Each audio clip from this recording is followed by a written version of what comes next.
Սիրելի ընկերներ, մինչ այս պահը միակ փաստը, որ մենք բոլորով այստեղ պարզեցինք, մեջբերելով ձեր թիմակցին, այն է, որ Վահագն Ալեքսանյանը մանկապարտեզ չի ուտում։ Շնորհավորում եմ այդ կապակցությամբ։ Եթե ես չլինեի ընդդիմադիր պատգամավոր, գուցե անկեղծորեն, ամենայն անկեղծությամբ ուզենայի ձայն տայի, կողմ քվեարկեի պարոն Ալեքսանյանին, մի փոքր ես 3 օրվա խոսույթը կհամադրեի, հասկանայի գուցե իսկապես արժե գալ եւ կողմ քվեարկել, բայց այս 3 օրվա ընթացքում օրենսդիրի ներկայացուցիչը բառացի գալիս ասում է, որ ինքը անընդհատ խոսում էր, որ պետք է ընտրական օրենսգիրքը խախտվեր, ասում էր ես խոսում եմ ժողովուրդ ջան, ասում եմ եկեք խախտենք այդ օրենսգիրքի մեջ գրված տողերը, ես ասում եմ եկեք խախտենք ու ինձ ոչ մեկ չէր լսում։ Ժողովուրդ, ազգային ժողովի падգամավորը, ով որ օրենքների ընդունման համասնակցում եւ այլն, չի կարող նման խոսույթ անել։ Այդպես ասում եք եկեք ընդունենք զինվորները այնտեղ ուշացած են եկել եւ այլն, նախ զինվորին այդպես չեն հարգում։ Իմ գործընկեր Վաղինակը Վարդանով մի փոքր անդրադարձել է այդ հարցին, էլ չեմ անդրադառնա։ Եվ երկրորդ, ավելի կհակված լինեի հավատալու ձեր անկեղծության, եթե գոնե միտքը չէր, որ սա ընդունելով որպես նախադեպ, ինչ որ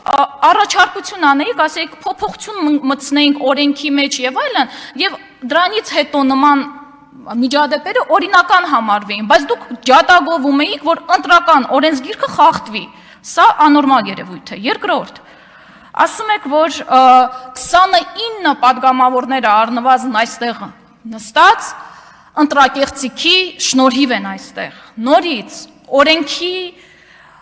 ընդունման մասնակցող անձնավորություն, եթե գեթ 1 падգամավորը այստեղ ընտրակաշարքով է գտնվում, գեթ 1-ը իշխանությունը դուք եք, դիմեք ընտրությունները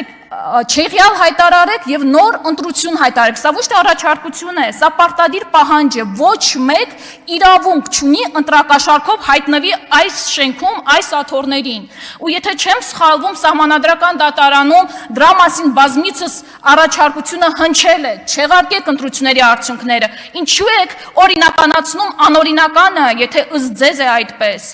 էլի չեք անում, ուրեմն ես ինչպես հավատամ ձեզ, անկեղծ եմ ասում, ուզում էի, բայց չեմ կարող հավատամ, առնվազն այս 3 օրվա ընթացքում ես տեսա 2 հատ խախտում, որը որ աչքներիս դեմը տեղի ունեցել, սիրելի ընկերներ։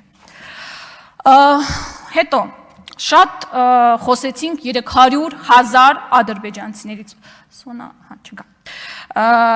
Ուրեմն 300,000 ադրբեջանցիների Հայաստան բերելու թեման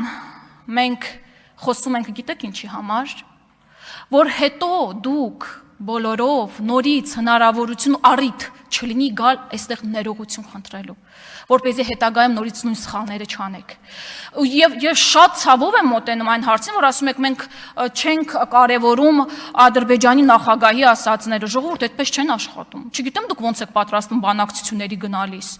Ամեն ասածը պետք է նկատել, հաշվի առնել, վերլուծել եւ քաղաքականությունը կառուցել այդ ամենը նաեւ հաշվի առնելով։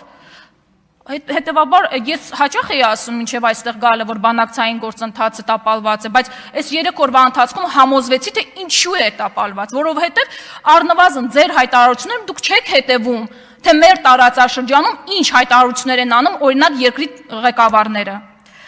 Եվ հետո, երբ որ գալիս եք, ասում եք, ուր են ադրբեջանցիները եւ այլն, ես դեռևս նախընտրականի ժամանակ հորդորում էի Նիկոլ Փաշինյանին, այսօր նաեւ ձեզ, եկեք ոչ թե ինձ, Արեգ Հովսեփյանին, ընդդիմադիր քաղաքական գործիչը դե կարող է ասել կամ ցանկացած ինչ-որ մի ընդդիմադիրի հերքեք,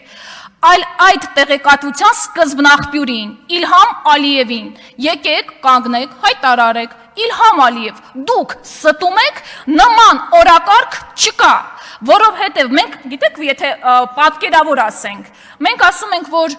Ժողովուրդ ջան, տանկը գալիս է, երեխան քնած է, դուք էլ ասում եք երեխային մի արթնացրեք, ասում եք գալիս է տանկը, ասում եք դե երեխային մի արթնացրեք։ Սա լուրջ չի եւ հիմա ես հասկանում եմ, թե ինչու է այս վիճակում բանակցային գործընթացը, իսկապես։ Հետո ասում եք հա, Անդրանիկ Գևորգյան ջան, գիտեք, ինձ թվում է շատ անդրադառնալ Արփի Դավոյանի ելույթին պետք չէ, անկեղծ ասած, որովհետև ես կողքից որ նայում եմ, ինձ մոտ տպավորություն է, որ ինքը ուղղակի ուզում է արդարանալ իր ղեկավարների առջև, թե ինչու իր ծննդավայրում ինքը չի հաղթել։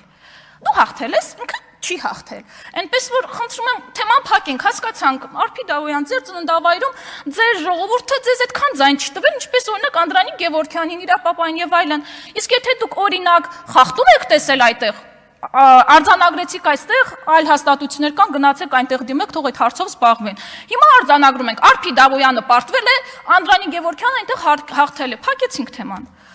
Հետո Արման Եղոյանը էլի այստեղ չէ, էլի տեսնում ենք այստեղ դատարկ աթոռներ ձեր թիմակիցների կողմից, բայց դե ոչինչ, մեկը կանդրադառնամ։ Ինձ թվում է ինքը իր թիմակիցների հանդեպ սիրուն չի վարվել, որովհետև ինչ որ թվում է ինքնահաստատման ինչ որ փորձեր էր անում, կողքից հաստատ սիրուն չի թվում, բայց ժողովուրդ ջան,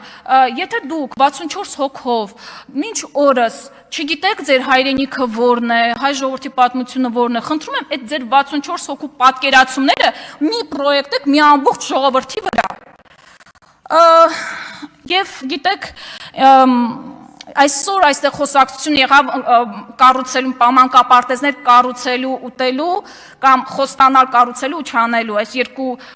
խոսույթը եղավ։ Մենք առաջարկում ենք երրորդ խոսույթը, մանկապարտեզներ կառուցելու։ Օրինակ, Ուժեղ Հայաստան կուսակցության ղեկավարը իր սեփական, խնդրում եմ, սեփական միջոցները, ոչ թե կառավարության, ձեր որ պարտականություններ, իր սեփական միջոցներով կառուցել է 5 մանկապարտեզ։ Իջևանում, Ստեփանավանում, Սպիտակում, Ալավերդիում գյուղերը չեմ նշում։ Եվ հետո մենք Ուժեղ Հայաստանը խստորեն դատապարտում է մանկապարտեզների վաճառքը եւ դա մեզ համար պարսավելի երևույթ է։ Ամենայն պատասխանատվությամբ հայտարարում ենք։ Բայց կա նաեւ ավելի վատ, իմ կարծիքով, ավելի վատ երևույթ։ Օրինակ,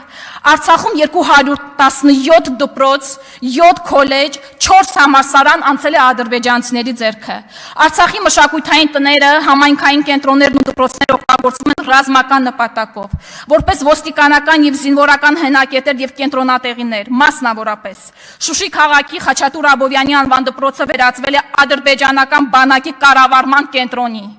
Նույն ճակատագրին է արժանացել Մարտակերտի շրջանի Չափար գյուղի դպրոցը, Գետավանի, Սառնախբյուրի, Ուխտաձորի համայնքային կենտրոնները։ Ու գիտեք,